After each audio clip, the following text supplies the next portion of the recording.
జై శ్రీరామ్. అందరికీ నమస్కారం. మామూలుగా ఇంట్లో ఆడవాళ్ళకి ఏదైనా వస్తువులు పాడైపోతే అస్సలు పడేయాలనిపించదు. అందులోనూ కిచెన్లో వస్తువులు అంటే అస్సలు పడేయాలనిపించదు. సో నేను కూడా అంతే. ఈ అట్ల పెనం అయితే పాడైపోయింది, దాన్ని పడేయాలనిపించలేదు, రీయూజ్ చేద్దాం అనుకున్నాను. అందులోనూ కిచెన్లోనే యూజ్ చేద్దాం అనుకొని నేను ఈ విధంగా దీన్ని పెయింట్ చేస్తున్నాను.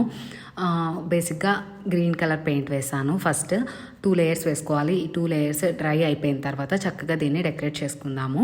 నేనైతే ఇలా కార్డ్బోర్డ్తో అట్ల కాడలాగా కట్ చేశాను అనమాట. అట్ల పైన పాడైపోయింది కదా అని చెప్పి అట్ల కాడలు వేస్ట్ చేయాల్సిన అవసరం ఏం లేదు. సో ఈ విధంగా కట్ చేసి స్టిక్ చేసుకుంటున్నాను. ఈ అట్ల కాడలకి చక్కగా పెయింట్ వేసాను.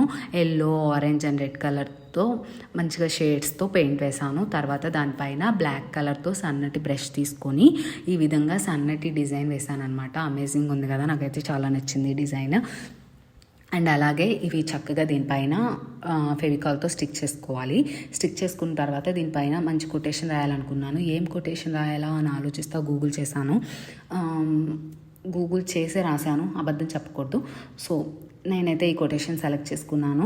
The secret ingredient is always love అని చెప్పి. ఎందుకంటే ఎవరో ఒకరి మీద కోపంతో ఉంటాం మనం అప్పుడప్పుడు. ఆ కోపంతో వంట చేయకూడదు, మంచిగా హార్ట్ఫుల్గా ప్రేమతో చేసి పెట్టాలి ఇంట్లో వాళ్ళకి వంట. అప్పుడే తినే వాళ్ళకి వంట పడుతుంది ఎవరికైనా సరే. సో అందుకని ఈ కొటేషన్ పెట్టుకున్నాను అనమాట, నేను సెలెక్ట్ చేసుకున్నాను. నెక్స్ట్ మన క్రియేటివిటీలో యూజ్ చేయనివి అంటూ ఏది ఉండదు. సో నేను ఈ విధంగా ఇయర్ బడ్స్ యూజ్ చేసి డాట్స్ పెట్టుకున్నాను. అండ్ అలాగే టూత్ పిక్స్ కూడా యూజ్ చేసి సన్నటి డాట్స్ పెట్టాను అనమాట. నెక్స్ట్ పురికోస చుట్టాను అనమాట. పైన హ్యాంగ్ చేసే దగ్గర పురికోస చుట్టాను, మంచి ట్రెడిషనల్ లుక్ వస్తుంది అని చెప్పి.